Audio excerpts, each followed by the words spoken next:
Problema. Gravando, senhor presidente. Obrigado, Joilson. Bom dia, bom trabalho. Muito bom dia a todos. Hoje é dia 6 de novembro de 2024. Estamos iniciando a sessão de julgamento da Terceira Câmara Julgadora do Tribunal de Impostos e Taxas do Estado de São Paulo.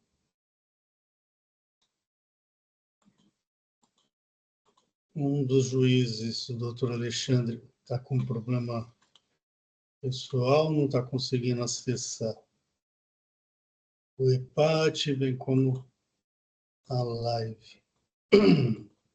Hoje nós teremos 3 sustentações orais, doutora Rebeca, doutora Gabriela e doutor Luca. Eu pergunto se alguém pede preferência. Não? Ok. Então, deixa eu ver aqui.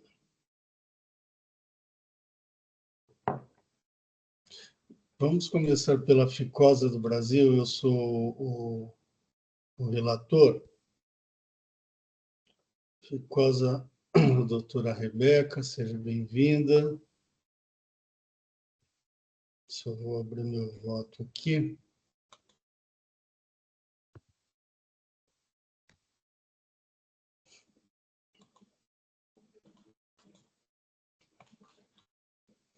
Doutora Rebeca, eu já adianto que eu estou convertendo o julgamento em diligência. O recurso ordinário veio instruído com 6.000 folhas de provas, aí eu estou pedindo para o advogado se manifestar. Advogado não, para o agente fiscal de renda. Fiscal de rendas, ele... Não, agora não é mais para fiscal de renda. Para o fiscal ele se manifestar e depois ele retorna para julgamento. Caso a senhora queira fazer a sustentação oral, fique à vontade. Certo. A acusação é uma acusação só.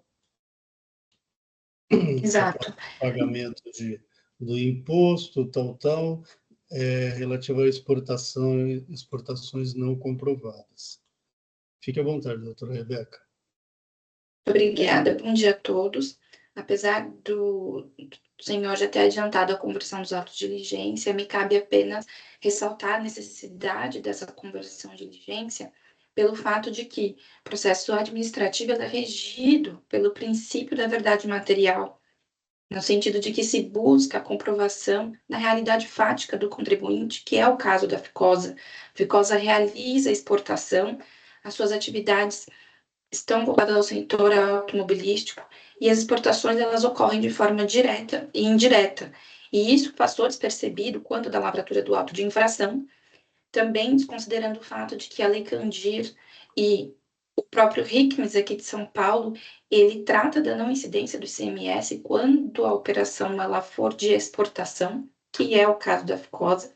E neste momento a gente vê que a autuação, ela na verdade para exportação, enquanto eventuais descumprimentos ou inobservâncias de alguns requisitos de obrigações acessórias. E aqui nós não podemos admitir que a autuação ela recaia de modo geral sobre a operação, sendo que, na eventualidade de ser considerada alguma autuação, que recaia tão somente com relação às obrigações acessórias. Porque, de fato, os memorandos que acompanham o recurso ordinário, eles demonstram a efetividade dessas operações. Então, a recorrente, ela pugna pelo cancelamento da autuação e, eventualmente, de forma subsidiária, que, ao menos, seja só considerada os equívocos, né, das obrigações acessórias. Então, eu agradeço a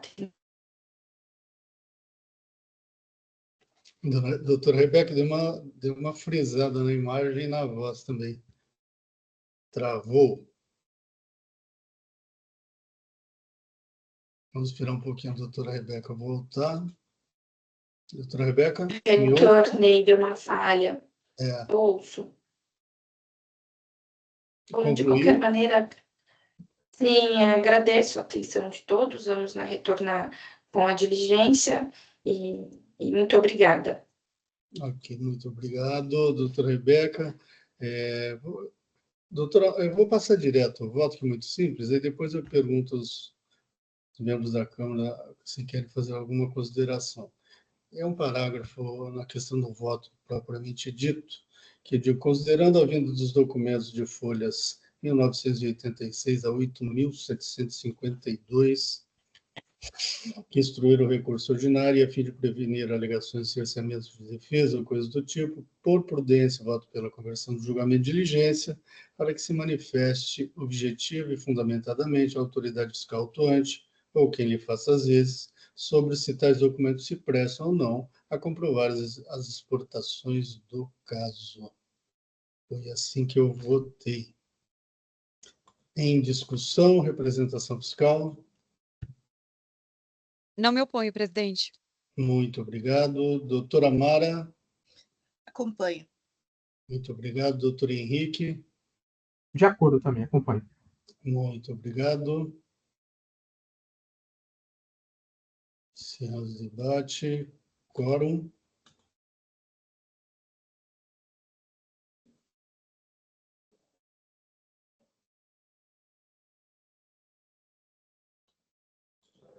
Em votação.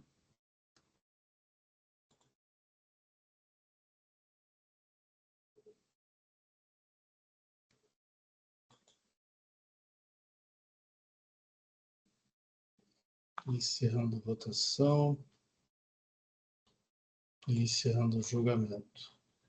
Tudo bem, doutora Rebeca, então foi convertido em diligência, ok? Ok.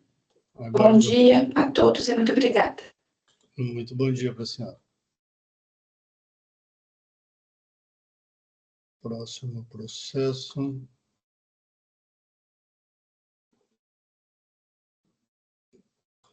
Vamos a Minecraft, doutora Mara? Pode ser? Doutor Luca, abre mão do relatório. Pode ser, presidente, pode ser. Doutora Mara, só um resumo, então, das acusações. Pois não. Depois você só abre para mim, para eu poder fazer aquela correção, tá certo? Estou registrando aqui a sustentação oral. Tá. Então, é um recurso ordinário, são várias autuações, uma de deixa eu pagar ICMS devido em operações próprias, no valor de tanto, de outubro a novembro de 2020, em decorrência de entrega de GIA em importância inferior às destacadas nas notas fiscais eletrônicas. A segunda autuação deixou de pagar ICMS devido em operações sujeitas ao regime de substituição tributária, nessas mesmas operações, com os mesmos argumentos. A terceira deixou de pagar ICMS nos exercícios de 2019 e 2020, em decorrência do não registro de notas fiscais eletrônicas de entrada. Depois, a quarta infração deixou de escriturar no livro registro de entrada essas notas fiscais de 2019 e 2020. Na quinta, deixou de escriturar no livro EFD nos exercícios de 19 e 20. Notas fiscais eletrônicas relativas à entrada de mercadorias não tributadas no estabelecimento. São essas as autuações. Pois não, fico à disposição. Muito obrigado, doutora Mara. Doutor Luca, por favor, fique à vontade. Bom dia, presidente. Bom dia, relatora Mara. Bom dia, demais juízes. Como adiantado, trata-se de uma auto-infração no qual a Minecraft, que é uma empresa destinada, que se dedica à fabricação de papel, foi acusada de 5 infrações pela Fazenda Paulista. 3 dessas acusações referentes à falta de pagamento de ICMS e outras 2 infrações referentes à falta de escrituração de notas fiscais.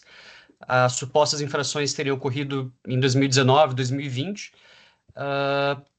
e após a apresentação de defesa, essa foi julgada improcedente pela DTJ, que manteve o auto de infração. Nessa sustentação, vamos focar brevemente apenas em 2 pontos do auto de infração: o da ilegalidade da exigência do ICMS, neste caso, com base no artigo 509-A, inciso 5º do regulamento, o item 3 do auto de infração, e no princípio da aplicação do princípio da absorção, entre os itens 3 e 4 também do auto de infração. Passando ao primeiro ponto, o auto de infração acusa a recorrente de ter deixado de pagar ICMS em decorrência do não registro de notas fiscais de entradas tributadas na EFD.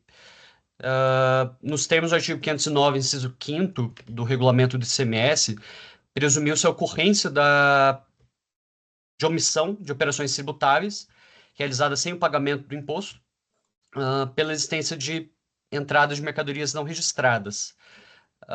Acontece que, no caso concreto, o lançamento de ofício ele não decorre de procedimentos de levantamento fiscal, nos termos previstos pelo artigo 509 e 509-A do regulamento do imposto do ICMS, de modo que a exigência do imposto, neste caso, é ilegal, justamente porque o procedimento de levantamento fiscal ele se destina às situações em que a Fazenda não tem acesso às informações relativas às operações de venda e não consegue alcançar o verdadeiro contribuinte do ICMS que praticou o fato gerador do imposto na operação omitida, por exemplo.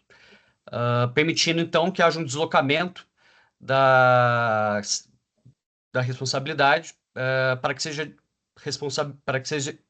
seja, exigido do adquirente o pagamento do imposto.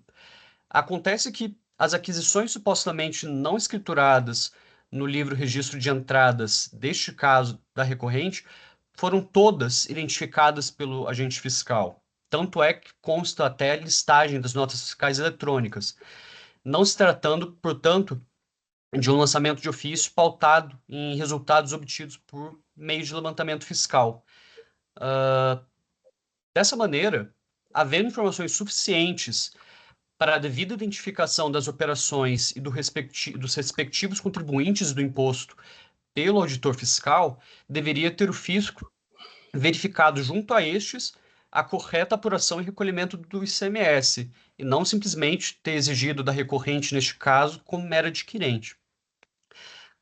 Não subsiste o entendimento da decisão recorrida de que o levantamento fiscal ele não tem um formato definido na legislação e que, abre aspas, o mesmo pode ser feito de qualquer forma, justamente porque devem ser seguidas as disposições do artigo 509 e 509-A, inciso 5º, do regulamento do imposto de renda, do imposto do ICMS, desculpa.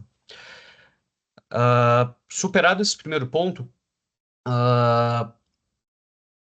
o segundo ponto e último da sustentação oral é justamente em relação ao item 3 do auto de infração, que acusa a recorrente de ter deixado de pagar ICMS em decorrência do não registro de 112 notas fiscais de entrada, emitidas em 2019 e 2020, elencadas no demonstrativo 3 do auto de infração. Acontece que no item 4 do auto, a recorrente é acusada de ter deixado de escriturar na FD justamente as mesmas 112 notas fiscais, elencadas no mesmo demonstrativo 3º. E como se percebe, se trata de uma dupla penalização do contribuinte pelo suposto cometimento da mesma ação infracional, qual seja a alegada falta de registro das notas fiscais na FD da contribuinte, das mesmas notas fiscais. E é essa dupla penalização do contribuinte pelo mesmo ato infracional vedada pelo princípio da absorção ou também o princípio da consunção de inspiração do direito penal e que dispõe que o descumprimento da obrigação principal, o recolhimento do tributo, absorve a infração relativa ao descumprimento de obrigações acessórias. De modo que a infração relativa ao não recolhimento do ICMS, que é objeto do item 3 do auto de infração, ele necessariamente absorve o descumprimento da obrigação acessória, que seria a não escrituração das mesmas notas fiscais na FD, que é o item 4 do auto de infração, de modo que este último, por isso, deveria ser cancelado. E no recurso, nós trazemos até diversos acórdãos da Câmara Superior do TIT que demonstram que o princípio da absorção vem sendo majoritariamente aplicado pela jurisprudência da Câmara Superior, inclusive mais recentemente também pelas câmaras julgadoras, de modo que também deve ser aplicado ao presente caso. E, sendo essas minhas considerações, eu agradeço a atenção e fico à disposição. Doutor Luca, muito obrigado. Doutor Amaro, algum questionamento ao patrono? Não? Muito obrigado. Doutora Maria Cláudia, representação fiscal. Muito obrigado. Doutor Henrique, algum questionamento? Não. Muito obrigado, eu também não tenho. Doutora Amara, vamos ao voto? Pois não. Estão me ouvindo direitinho? Sim. Estão me ouvindo? Tá. Sim. Em relação à preliminar de nulidade, entendeu o ilustre julgador de piso que, apesar de a defesa apresentada não questionar o mérito das acusações dos itens 1 e 2, não assiste razão ao contribuinte. E aí ele deu as razões dele. De fato, os artigos mencionados pelo autor do feito, como sendo os dispositivos infringidos, estão errados, como bem admitido pelo próprio julgador de piso. Porém, embora errados, a descrição da infração não deixa dúvidas sobre a sua causa e nem mesmo dúvidas sobre os valores e cálculos da autuação, pois encontram-se devidamente discriminados nos demonstrativos anexados pelo autor do feito nos autos. Por outro lado, o recorrente entende as infrações, embora delas não se defenda sobre seu mérito, apenas questionando a legalidade do AIM. Conforme o próprio julgador de piso esclarece, no item 8 de sua decisão, houve a devida descrição da infração e da conduta infracional, embora a capitulação da infração possa estar equivocada. De fato, o autor do feito se confunde ao mencionar a lei ao invés do regulamento. Mas a Lei 13.457, de 2009, é expressa em permitir que se corrijam imprecisões desta ordem e que estas não acarretam a nulidade do AIM. Vejamos, artigo 11, aí eu transcrevo, e o artigo 13, que é o específico, estando o processo em fase de julgamento, os erros de fato e os de capitulação da infração ou da penalidade serão corrigidos pelo órgão de julgamento de ofício ou em razão de defesa ao recurso, não sendo causa de decretação de nulidade. Assim, permitindo-se ao julgador retificar a infração, fica esta retificada para que conste das infrações dos itens 1, 2, 3, 4 e 5, a menção correta de que onde se lê artigo 250-A da Lei 6374, leia-se do RICM de 2000. Retificada a capitulação, devolve-se ao recorrente o prazo para pagamento do débito fiscal com os descontos previstos na legislação em vigor, dado que o recorrente tinha plena condição de se defender do AIM, dado que a descrição das infrações estava bastante clara e perfeitamente descrita. O recorrente não ataca o mérito das infrações 1.1 e 1.2 e, portanto, não há matéria a ser julgada neste particular, mantendo-se a decisão de piso e as referidas infrações. Em relação à penalidade impostas nos itens 1.1 e 1.2, insurge-se o recorrente por entender que a penalidade deveria ser recapitulada, dado que existe regra específica e não residual para a infração que foi descrita. De acordo com os demonstrativos fiscais, razão recorrente porque a penalidade constante do artigo 85L é residual, enquanto a da linha D do mesmo artigo da lei é específica e aplicável ao caso presente, dado que trata de divergência entre o valor escriturado e o imposto declarado. Assim, recapitula-se a penalidade imposta nos itens 1.1 e 1.2 para o artigo 85D da Lei 6374/89. Já em relação ao item 1.3 do AIM, alega o recorrente que, quanto ao item 3, relativo à falta de pagamento em decorrência de falta de registro das notas fiscais, não teria cabimento exigir dela o ICMS referente às aquisições supostamente não registradas, haja vista que, no caso concreto, o agente fiscal teria todas as informações relativas às operações para verificar o cumprimento das obrigações tributárias por parte dos contribuintes do imposto. Todavia, nenhum reparo merece a decisão de piso. O artigo é claro ao presumir que, em caso de ausência de escrituração de notas fiscais de entrada, haverá a presunção de movimentação de saídas sem emissão do competente documento fiscal. Isto porque supõe-se que parte do estoque não foi escriturado e, portanto, pode ser vendido sem a emissão do documento fiscal que o suporte. Assim, cabe ao fisco efetuar o lançamento utilizando-se de qualquer das hipóteses de apuração previstas no artigo 509. E, neste caso, o ônus da prova de que não houve vendas que deixaram de ser tributadas cabe ao recorrente, que nada disse. E aqui engana-se o recorrente quando diz que o fisco deveria ir atrás dos emitentes das notas fiscais, porque a falta de escrituração destas notas demanda a suspeita de venda sem nota, e é sobre esse montante que os cálculos do imposto devido são feitos, nada tendo a ver com o recolhimento do imposto previamente pelos emitentes das referidas notas fiscais. Já em relação às infrações do item 2.4, alega o recorrente que no item 3 do AIM, ele é acusado de ter deixado de pagar o ICMS em decorrência do não registro de 112 notas fiscais de entrada, emitidas em 2019 e 2020. Nestas, foram elencados no demonstrativo 3, e por se tratar de penalidade acessória, haveria consunção da infração do item 1.3, onde já existe imposto e multa pela falta de pagamento do tributo. Neste sentido, com razão, o recorrente, pois na penalidade acessória, neste caso, é absorvida pela de maior gravidade, que é a falta de pagamento do imposto. Neste sentido, a Câmara Superior já se manifestou por diversas vezes no mesmo sentido. E aí eu transcrevo. Em relação ao item 2.5, não houve defesa de mérito, apenas tendo o recorrente pleiteado que se aplicasse a regra do artigo 527-A. Todavia, não é apenas o aspecto confiscatório ou quantitativo da penalidade que levam à mitigação da penalidade. Há de se comprovar que os requisitos do artigo 527-A foram, de fato, cumpridos pelo recorrente. Ao que me parece, não se desincumbiu o recorrente de demonstrar que, embora tenha porte econômico elevado, faria jus à redução da penalidade, nem tampouco se desincumbiu de comprovar seus antecedentes fiscais para também mitigar a penalidade. Assim, embora possa ser aplicado, no caso, o artigo 527-A, porque presentes os pressupostos legais para tanto, não faz jus à referida redução, posto não ter comprovado os requisitos mencionados na referida norma como bons antecedentes e que, apesar de seu porte econômico, haveria motivos para se mitigar a penalidade reduzindo-a. Por este motivo, não há nos autos comprovação dos requisitos de mensuração da dosimetria da penalidade a ser reduzida e, por tal motivo, deixo de aplicar. Isto posto, dou parcial provimento ao recurso do contribuinte para cancelar a autuação do item 2.4 por ter consunção e recapitular a penalidade imposta nos itens 1.1 e 1.2, na forma retromencionada. No mais, conheço do recurso e, no mérito, nego-lhe provimento.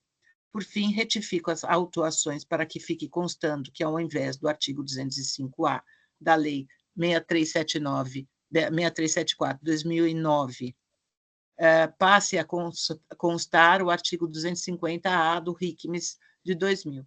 Retificada a capitulação da infração, bem como as penalidades impostas nos itens 1.1 e 1.2, como acima decidido, devolve-se a recorrente o prazo para pagamento do débito fiscal com os descontos previstos na legislação em vigor na forma do artigo 13, parágrafo 1º da Lei 13.457, de 2009.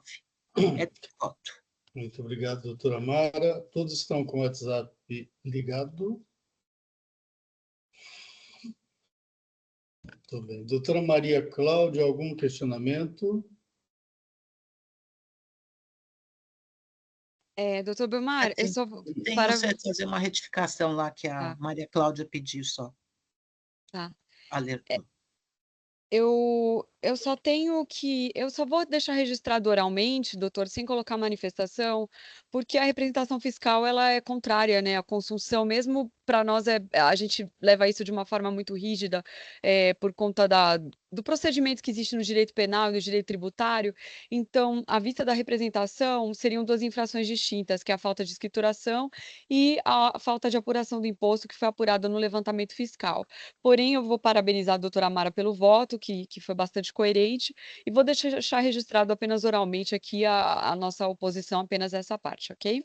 Ok, muito obrigado, doutora Maria Cláudia. Doutor Henrique, alguma observação? Não, sem observação. Muito obrigado.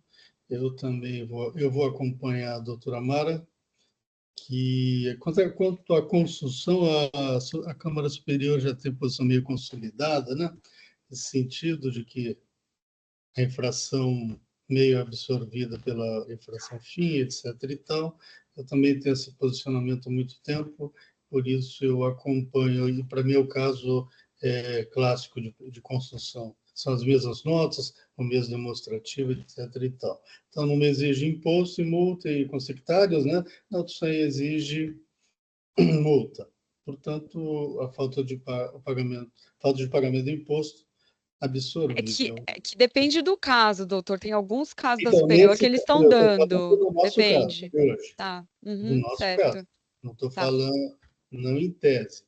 Não, Tô claro. nesse caso, Porque são as mesmas tem notas. vários casos de construção Sim, diferentes, sim, né? sim. Tá. Aí a gente abre um leque absurdo, né?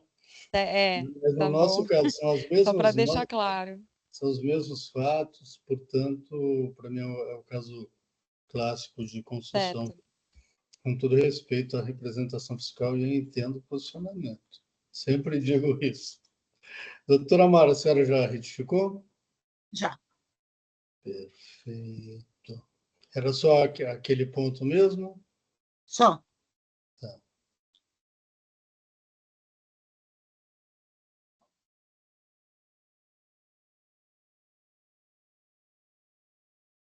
Eu acho que ainda faltou, viu?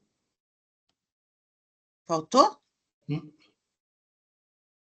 Deixa eu ver. Assim, recapitula-se a penalidade imposta aos itens 1 e 2 para o artigo 85, a linha D. Faltou O 1. inciso. Eu Inciso 1. vou reabilitar. Tá bom. Obrigada. Ok. Deixa eu ver. Peguei lá em cima, pensei que tinha feito tudo. Peraí. Sem problema. Ela tem todo o tempo do mundo nessa câmara. Deixa eu ver onde é que está o enfim. Finalzinho. Por fim, retifica as autuações, tal, não sei o quê. Aonde Não, que lá você naquele viu? parágrafo mesmo, lá em cima. No mesmo Peraí. parágrafo onde a senhora corrigiu, Tá, deixa eu só ver onde é que está. no finalzinho dele. Recapitulo, tá. Artigo 1, tá. Faltou colocar o Inciso inciso 1, tá. 1, A linha D. D. Perfeito. Pronto. Já registrei. Perfeito. Assim a gente encerra a discussão. Encerramos os debates. Quórum.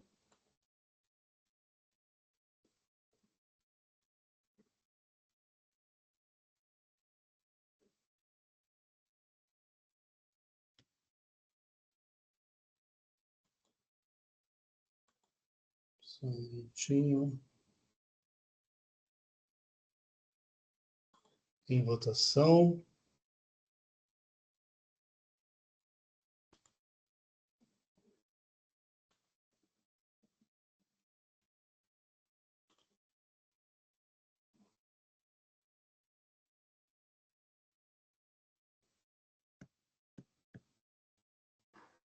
Encerrando a votação.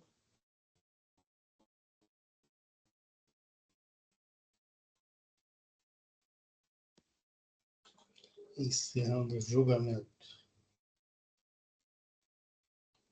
Muito bem, doutor Luca. Então, foi dado parcial provimento ao recurso, promovidas correções na capitulação, aplicada a subsunção.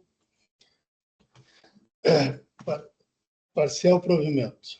Hoje já deve ser publicado isso, já deve estar disponível o voto na íntegra, ok? Muito obrigado. Perfeito, presidente. Bom dia. Obrigado a todos, bom trabalho. Para você, para o senhor também. Próximo processo. A doutora Gabriela está presente. A Minecraft não fechou, encerrou.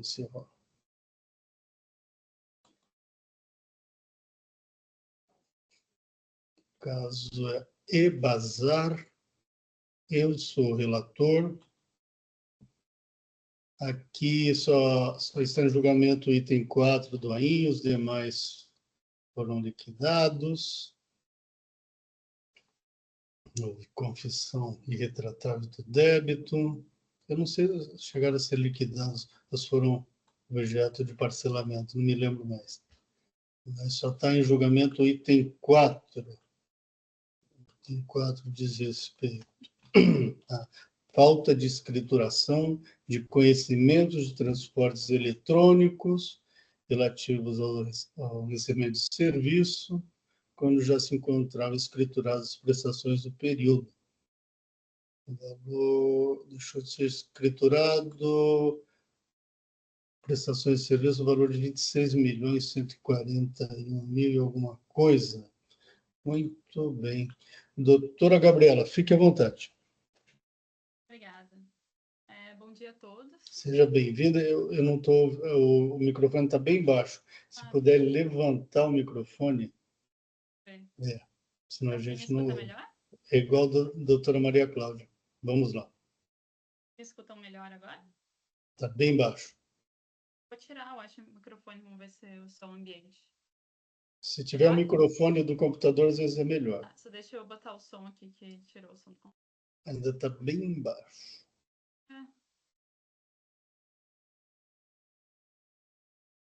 Aqui.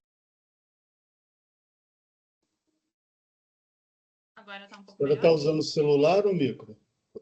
Computador. Mas está bem baixo, viu? Deixa eu ver se eu entrar pelo celular, será que melhora? Vamos ver. Às vezes sim. Pelo menos a voz. Vou achar o Teams aqui.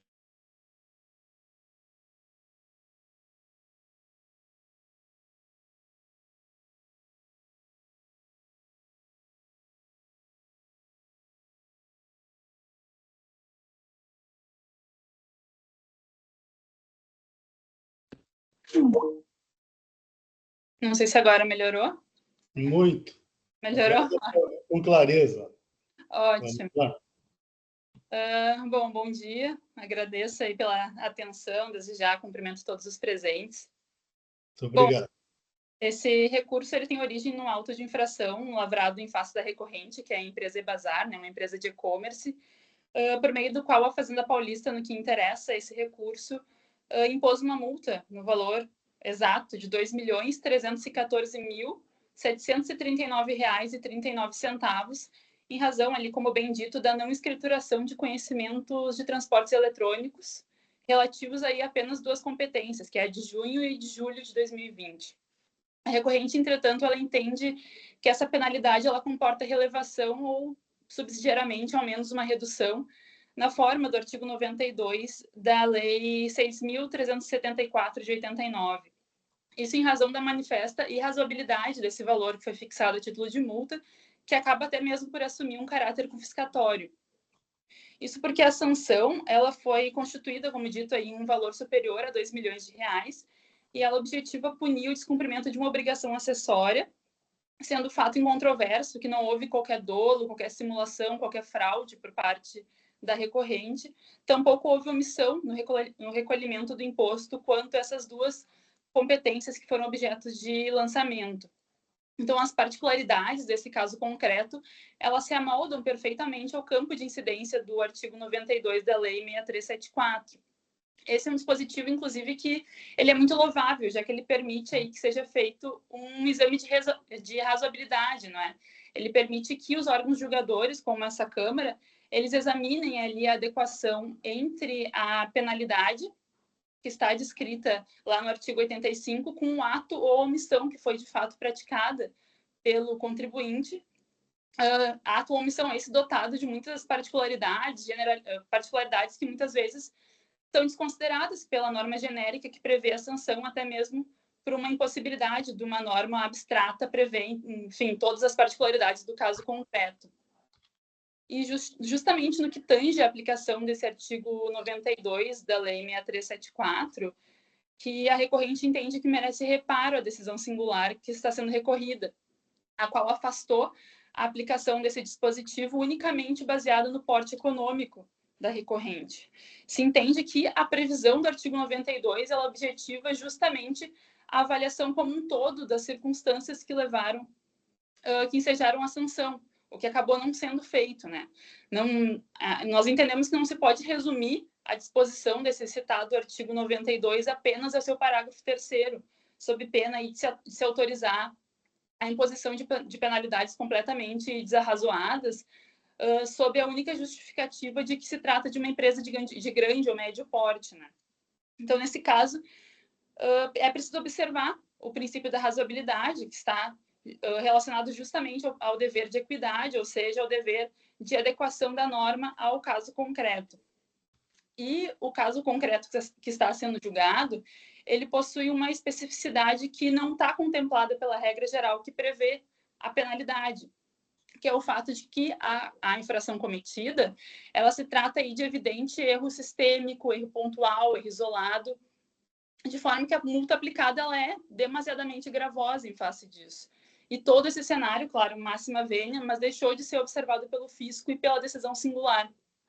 Apenas para que se tenha um parâmetro, essa multa aplicada de mais de R$ 2.300.000, ela supera todo o ICMS correspondente aos documentos que não foram escriturados.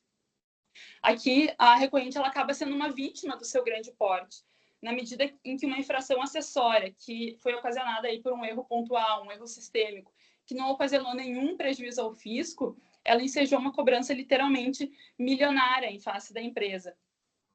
Conclui-se, portanto, pela irrazabilidade da multa aplicada, bem como se conclui que a recorrente ela cumpre todos os requisitos objetivos ali do artigo 92 da Lei 6374, ou seja, a ausência de qualquer prejuízo ao erário, nenhuma imputação de fraude, dolo, simulação, além de não estar diante de caso de reincidência. E daí, no que se refere aos requisitos subjetivos, é importante enfatizar que não há um histórico de infrações por parte da contribuinte e os seus antecedentes fiscais, eles corroboram essa informação. E no que diz respeito ao porte econômico, nós também acreditamos que o fato por si só da contribuinte ser de médio ou de grande porte não pode implicar a automática impossibilidade de aplicação da relevação ou da redução da sanção prevista lá no artigo 92. Na verdade, se trata de um aspecto a ser considerado na ponderação a ser promovida pelo julgador ou pelo tribunal administrativo, conforme, inclusive, já foi decidido aqui pelo TIT na 7ª Câmara, em um acordo em que a recorrente juntou ao processo. É preciso ponderar que a situação posta ela é decorrente de um erro sistêmico, de, enfim, uma fatalidade que ocasionou a transmissão de FDs sem movimentação em duas competências, mesmo que as guias das mesmas competências tenham sido devidamente preenchidas e transmitidas. Então, não se trata aí de um erro relacionado ao porte econômico da contribuinte. Enfim, é uma fatalidade que dificilmente seria evitado, fosse uma pequena empresa, fosse, enfim, uma grande corporação. Então, se entende que o porte da recorrente por si só, ele não pode justificar um deferimento do pleito de relevação ou de redução da sanção, devendo ser aplicado o artigo 92 da Lei 6374 de 89. A doutora Gabriela caiu. Vamos aguardar um pouquinho.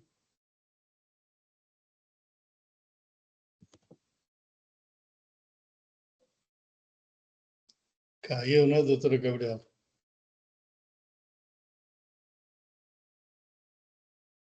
Acho que ela não está ouvindo ainda.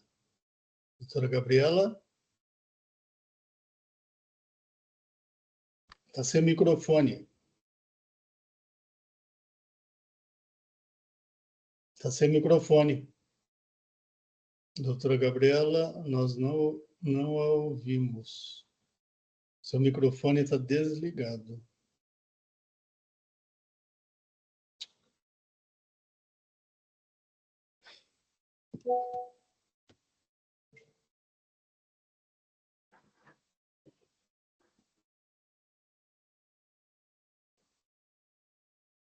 Oi.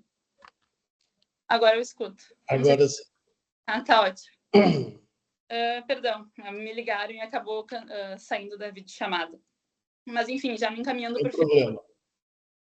Obrigada. Já me encaminhando para o final, na remata hipótese de não se concluir pela aplicação do referido artigo 92, ao presente caso, ainda assim se impõe o afastamento ou a redução dessa multa aplicada porque ela se revela confiscatória, né? A recorrente, ela frisa que a vedação ao confisco ela não pode ser interpretada de modo restritivo como se somente o tributo estivesse submetido a essa limitação. Isso porque se está diante de expressão da proibição de excesso e de garantia, que visa preservar o direito fundamental de propriedade. Então, nessa perspectiva, a restrição constitucional ao emprego da tributação com efeito de confisco, sem dúvidas, ela abrange também as multas aplicadas em matéria tributária.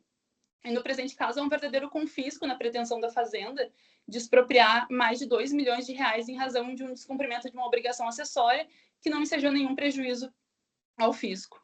Assim, seja pela aplicação do artigo 92 da Lei 6374 de 89, seja por ser evidentemente confiscatória e irrazoável a multa aplicada, se impõe a relevação ou, subsidiariamente, a minoração da penalidade aplicada à empresa, motivo pelo qual se requer o provimento do presente recurso.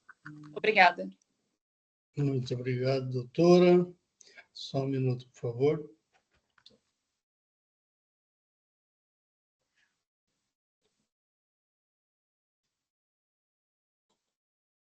Só um minutinho mais. Estou tentando abrir aqui o EPAT.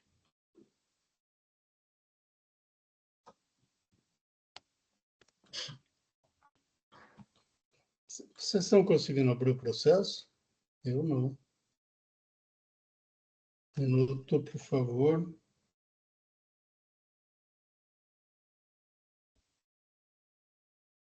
Eu abri. Uhum. Agora eu consegui, Mara. Uhum.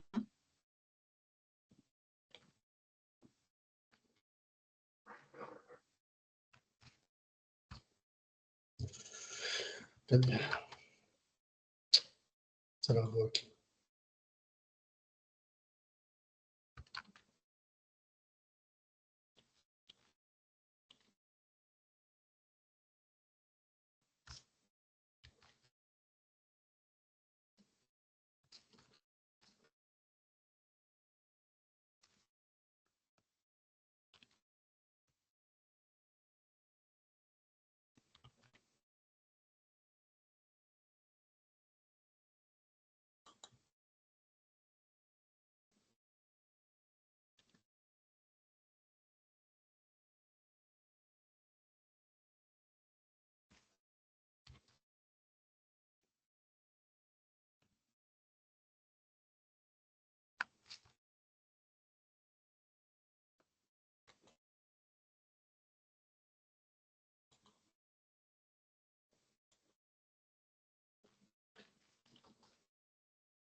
Muito bem, consegui agora.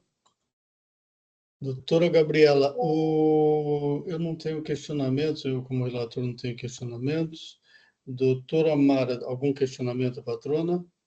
Não. Doutora Maria Cláudia, algum questionamento? Doutor Henrique? Também não. Ok, muito obrigado a todos. Eu vou passar o voto, que no caso é muito simples. Conheço do recurso, tal. Aí digo, a recorrente confessa que deixou de escriturar os referidos documentos fiscais, quando alega que tal fato decorrer de erro sistêmico, pontual isolado, não motivado por qualquer forma de desídia ou descaso. Seu recurso, a autuada limita-se a questionar as multas exigidas, com alegações de praxe para acusações do tipo, como, por exemplo, que a multa é confiscatória, razoável, desproporcional, tal, e que reuniria as condições para sua relevação ou redução, nos termos do artigo 92 da Lei 6374 de 89, porque não causou prejuízo ao fisco, nem houve dolo, fraude ou simulação, bem como não possui nenhum histórico de autuações ou de inadimplência revistos. Não socorre a recorrente alegação recursal de que a multa imposta seria confiscatória, razoável e desproporcional. Aqui a aplicação do artigo 28 da Lei 6374 de 89, que diz que a gente não pode afastar a aplicação de lei sob alegação de inconstitucionalidade. Quanto ao pedido recursal de relevação e redução da multa aplicada, sou pelo seu provimento parcial, não para relevá-la, mas para reduzi-la para 70% da exigência formulada no item do AIM, no item 4. Preciso corrigir isso aqui. Só um minuto, eu já vou corrigir já. Depois eu volto à leitura.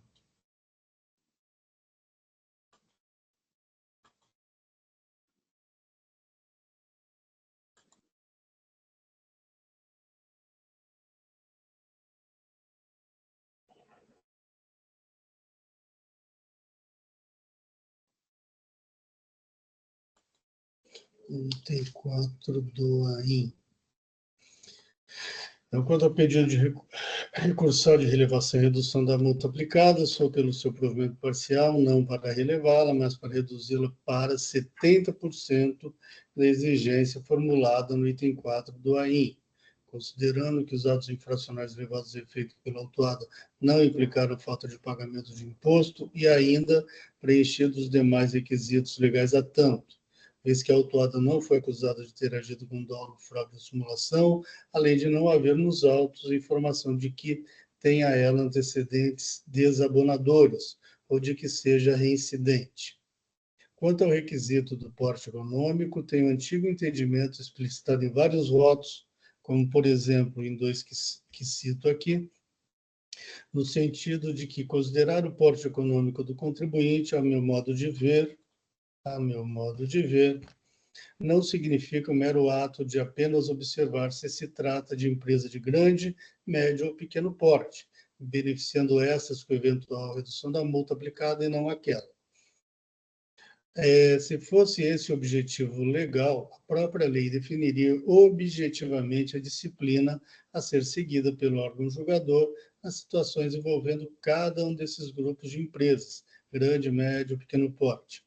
Quando a lei determina que se considere o porte econômico no momento da minoração da multa aplicada, o objetivo é, indubitavelmente, proteger os contribuintes de menor porte contra eventuais efeitos adversos ou não queridos, acarretados por dada exação fiscal, que se pode configurar excessiva ou até mesmo socialmente injusta diante do específico caso concreto. Reitere-se, a lei procura dar maior proteção ao contribuinte de menor porte, ato louvável de justiça, ao tratar de forma desigual os desiguais, à medida em que se desigualam, buscando corrigir tal desigualdade. Porém, isso absolutamente não significa dizer que, pelo fato de um contribuinte sustentar a condição de empresa de grande porte, não seja merecedor da relevação da redução da multa aplicada, pois não é esse o objetivo que apreendo ao interpretar tal norma legal.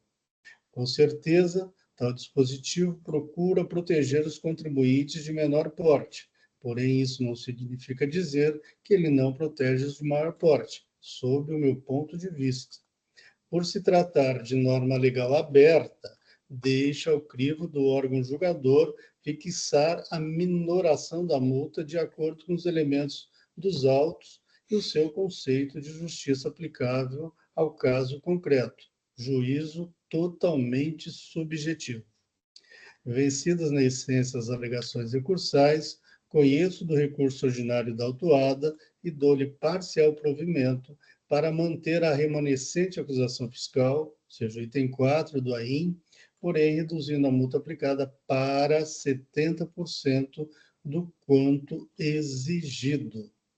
É como voto. Em discussão, doutora representação fiscal, doutora Maria Cláudia. Parabenizo o relator pelo voto e a patrona pela sustentação. Conforme eu já tinha adiantado, eu vou me opor apenas oralmente, né, colocando aqui o posicionamento da representação fiscal.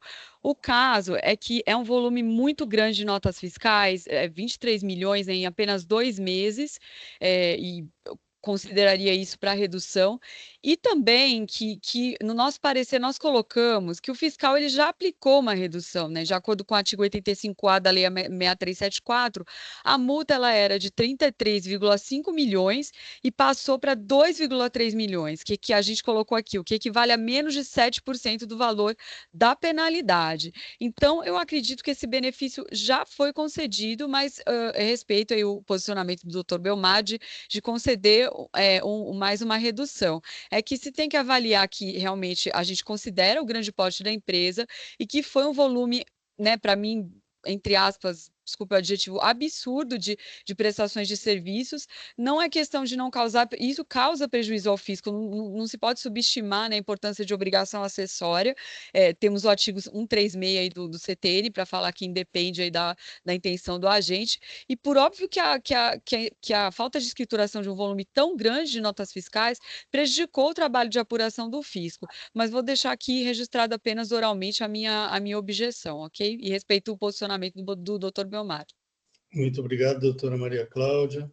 Doutora Mara. Acompanho você.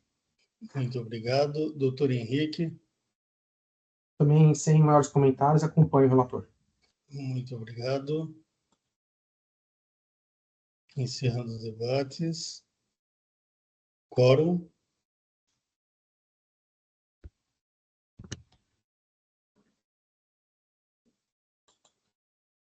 Em votação.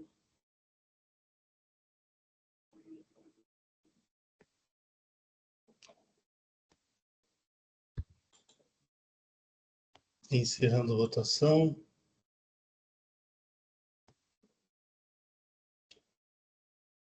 Encerrando o julgamento.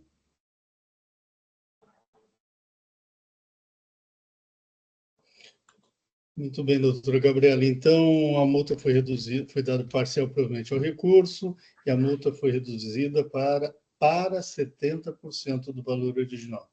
Ok? Tá certo. Muito obrigado. Obrigado. Tenha um bom dia. Obrigada. Bom dia. Até a próxima. Sim. Muito bem. Com isso, concluímos a nossa pauta de hoje e vamos encerrar a sessão de julgamento da Terceira Câmara Julgadora do Tribunal de Impostos e Taxas do Estado de São Paulo. Hoje é dia 6 de novembro de 2024. Muito obrigado a todos que nos acompanharam. Tenham todos um bom dia. Jailson, vamos encerrar a live.